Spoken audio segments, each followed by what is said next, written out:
No fue uno de los 12. Ni estuvo en la última cena. Ni caminó sobre el agua. Cuando Jesús murió, él no lloró. Él celebró.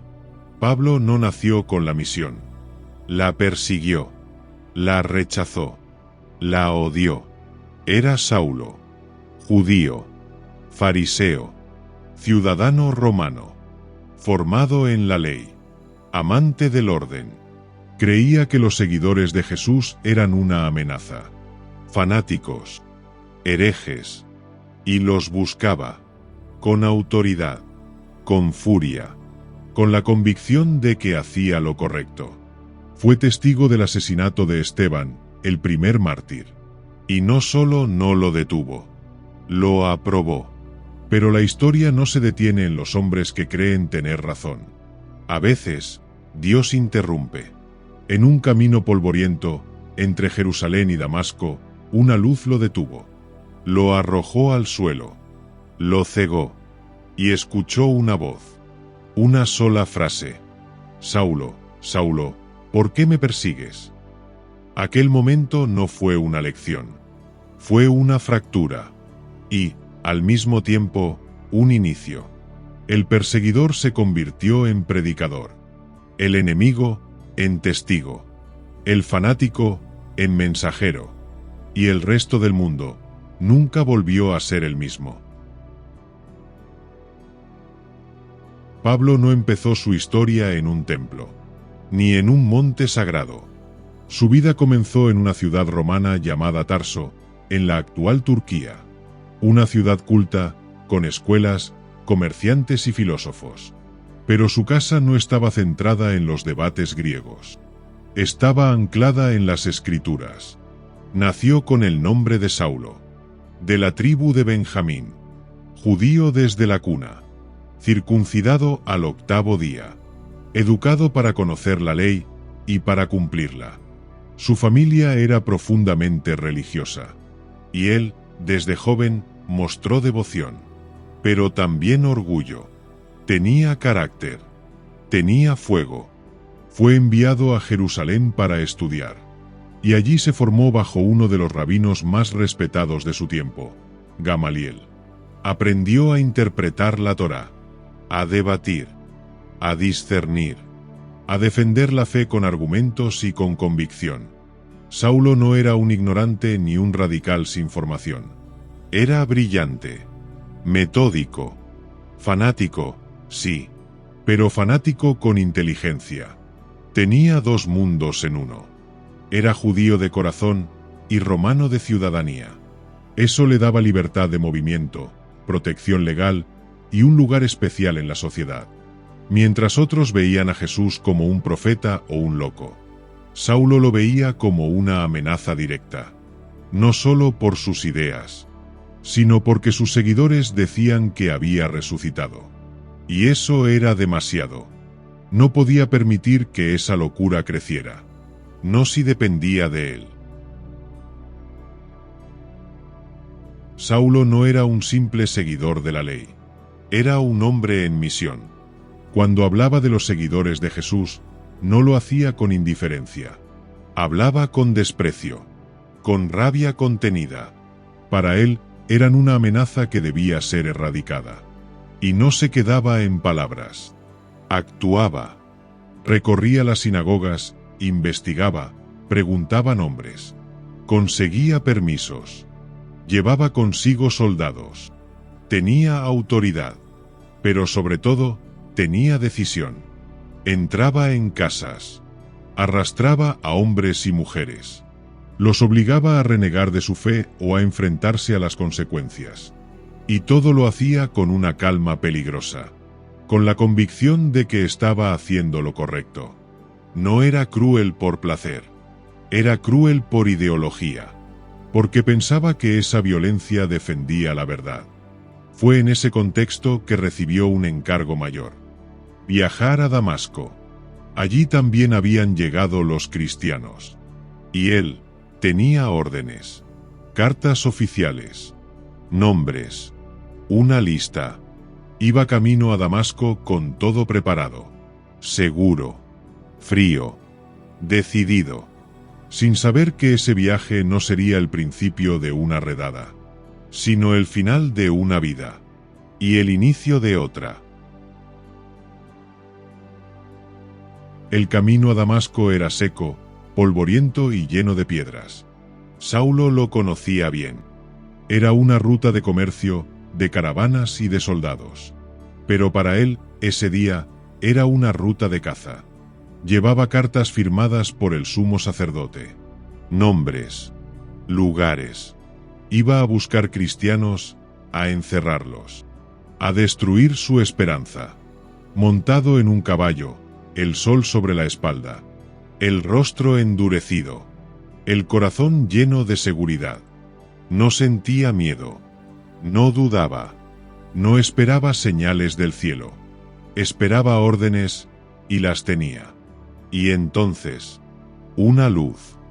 No una luz normal, no un relámpago, ni una llama. Una luz que no venía del cielo. Venía de otra parte. Más viva, más densa, más imposible. Todo se detuvo. El caballo se encabritó. Los soldados gritaron. Y Saulo cayó. La tierra le golpeó el rostro.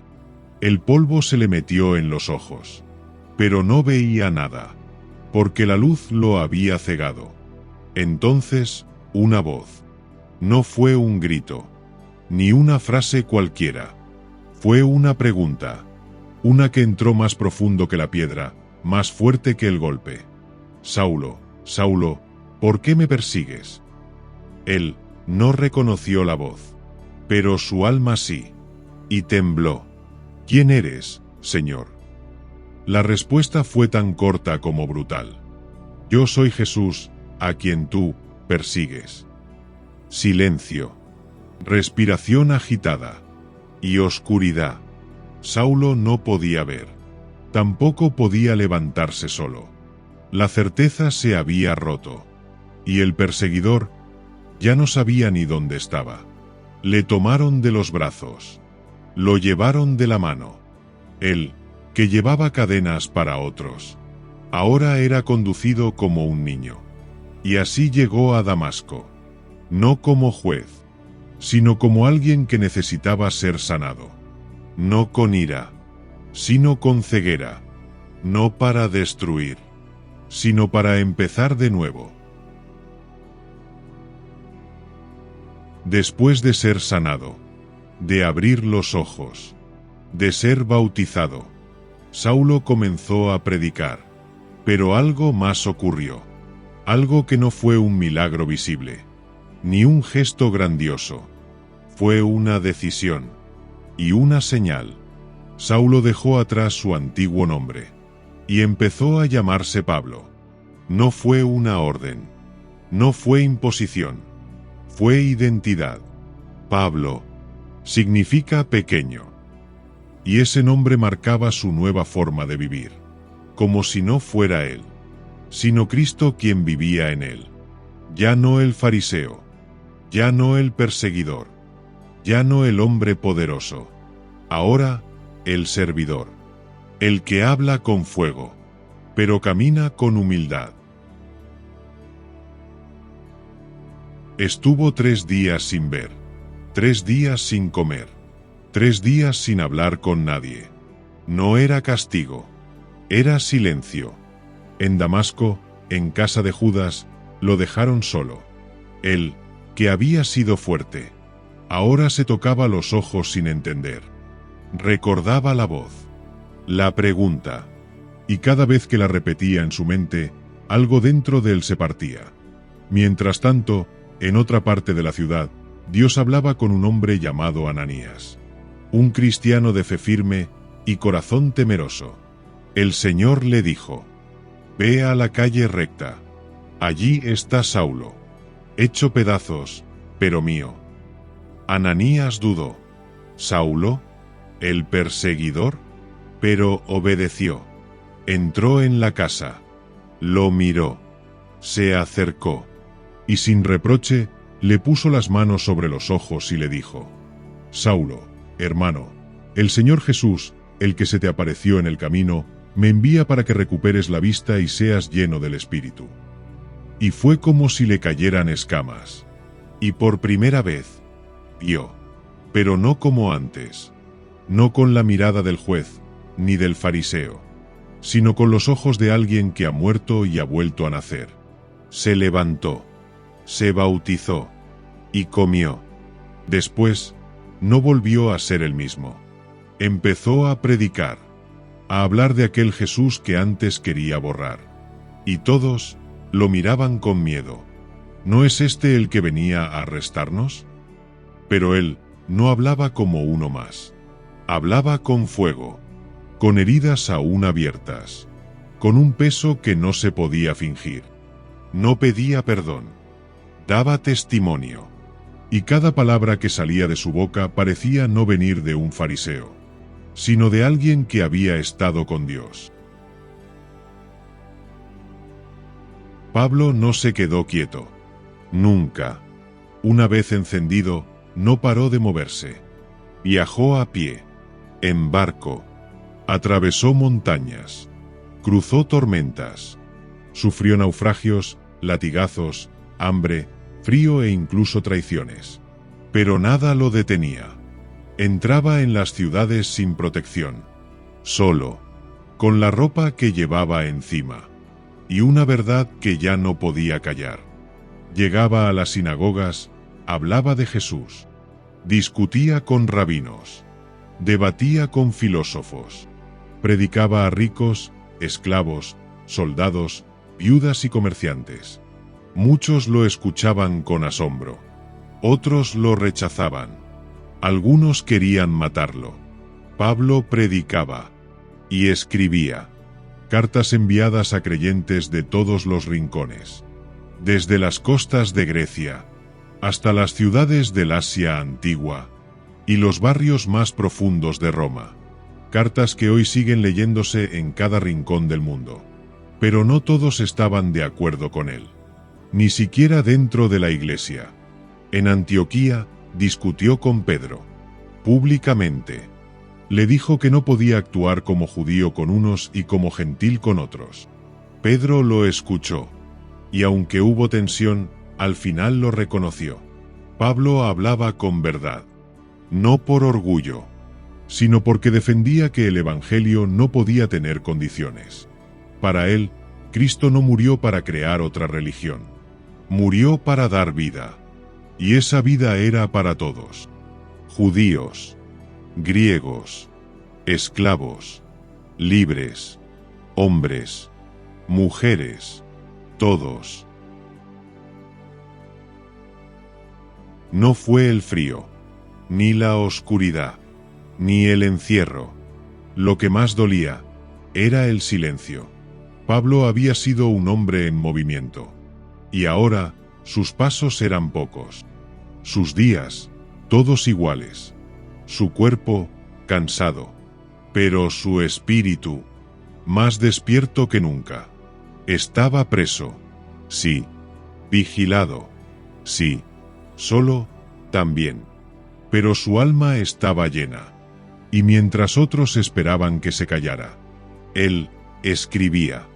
Escribía cartas a sus hermanos, a los que amaba, a los que corregía, a los que nunca vería en persona. Desde esa celda salió el fuego que aún hoy nos alcanza. Escribió de la fe, de la gracia, del perdón, de la esperanza, de Cristo. No usaba tinta para impresionar, ni palabras para adornar. Escribía con las manos atadas, pero el corazón libre. No pedía compasión, daba dirección. Afuera, el imperio lo vigilaba. Adentro, el reino se fortalecía. Sabía que su fin estaba cerca. Y no le tenía miedo. Había luchado. Había creído. Y estaba dispuesto a entregar su vida. No como víctima, sino como ofrenda. No hubo multitudes, ni gritos, ni cruces. Solo un hombre, un prisionero, un anciano, Pablo no murió en Jerusalén, ni en un templo. Murió en Roma, lejos de casa, sin aplausos, sin defensa. El imperio no necesitaba espectáculo. Solo quería silencio. Pablo no tembló, no suplicó, tampoco discutió. Solo caminó, con paso firme, con el rostro en paz. Sabía que el tiempo había terminado, pero su misión no, porque lo que llevaba dentro ya se había sembrado. Le llevaron a las afueras, un campo, una espada, una ejecución rápida, fría, romana, y allí la cabeza de un hombre rodó, pero su voz jamás cayó, porque ya había hablado, ya había escrito, ya había entregado su alma. Pablo murió como vivió desde Damasco, siguiendo la voz que lo tumbó, con los ojos bien abiertos, aunque no viera nada más. Pablo murió hace casi 2000 años, pero su voz nunca ha callado. Sigue viva en cada carta que escribió, en cada iglesia que visitó, en cada nombre que pronunció con amor, con corrección, con fuego. Aún hoy, sus palabras cruzan idiomas, religiones, continentes, miedos. Pablo no fue perfecto, fue humano, duro, frágil, intenso, pero fue fiel. No caminó con Jesús en Galilea, pero lo encontró en el camino, y desde entonces nunca dejó de seguirlo. Su legado no es solo teología, es entrega, es redención, es segunda oportunidad, porque Pablo fue eso, una segunda oportunidad, una vida que merecía ser interrumpida, para volverse fecunda, y su historia sigue, en cada uno que ha caído, y que ha vuelto a levantarse, en cada uno que ha perseguido, y que ahora ama, en cada uno que se ha rendido, y que ahora es libre.